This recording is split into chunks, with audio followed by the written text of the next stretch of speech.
So ayun mga ka-homies, habang naghihintay nga ako na meron mag-PM sa akin na nakuha nga nila yung 500 na tinago ko, ay bigla nga may pumunta dito ang dalawang lalaki mga ka-homies na sinabi nga nila ay nakuha na nga raw yung 500 na tinago ko at nakita nga nila na may batang nakakuha at naunahan sila. So mga ka-homies, panoorin nga natin daw kung totoo ba talaga na nakita nila. So guys, may nagpunta dito na naunahan daw sila ng bata.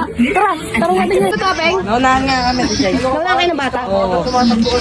Iniimbi ko nga kung may nagme-message eh. Naabutan yung mga tanga. Nakamotor kayo? Oo, hindi siya. Sayang. Bagal nyo kasi. Nakamotor pa kayo yan ha. At dito naman mga ka-homies, meron akong bagong gupit na sticker kaya naman may mga pumuntang bata dito. So mga ka-homies, kaninang umaga ay pumunta sila. So sabi ko balik na lang sila mga alas 4 kasi nga kagigising ko lang at di kakain muna ako. At ang galing nila kasi 4:03 sila pumunta. Perfecto. Bibigyan ko kayo ng tig-tatlo kasi kayo lang yung sumunod sa oras na sinabi ko, ano? Very good yun. Ito, tatlo sa'yo. Itong tatlo, tapos ito, tapos ito. At dito mga ka-homies, habang magdatago na nga kami ng pera ni Cassandra dito, nang biglang may mga dumaang bata na nanghingi ng sticker. Kaya yan, binigyan ko sila. Sakto naman at may dala ako sa bulsa. Mga ka-homies, nagdadala na nga pala ako ng sticker kasi marami sa inyo nagre-reklamo na bakit wala akong dala namimigay ako ng sticker. Kaya ngayon ay mga ka-homies, lagi ko na nga siyang dala. At dito naman mga ka-homies, dito kami sa may 7-Eleven, meron dito mga batang pumunta rin sa akin na nakilala nila tayo guys. Hey, mga geng-geng guys, dito sa Porisin.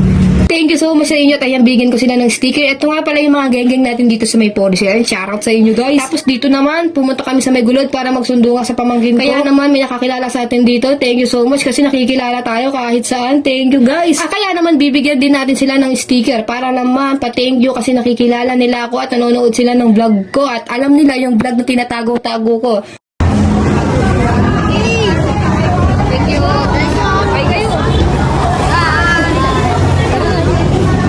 Thank you so much. At nung pauwi na nga kami mga ka-homies, dito naman kami sa may 7-Eleven. Tanggalin na yung motor na naka-parking. At may mga binatang pumunta dito mga ka-homies. Yun. Bigyan natin sila ng sticker kasi kilala din tayo niyan. Thank you guys. Ayan.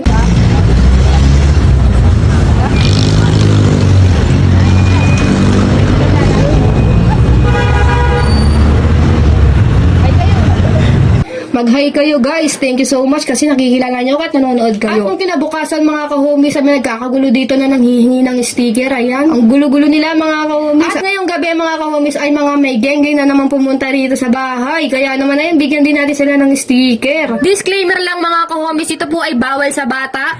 We want win the biggest, most and trusting gaming platform in the Philippines. Register now to get your 2,000 pesos welcome bonus. Come and win jackpot with me.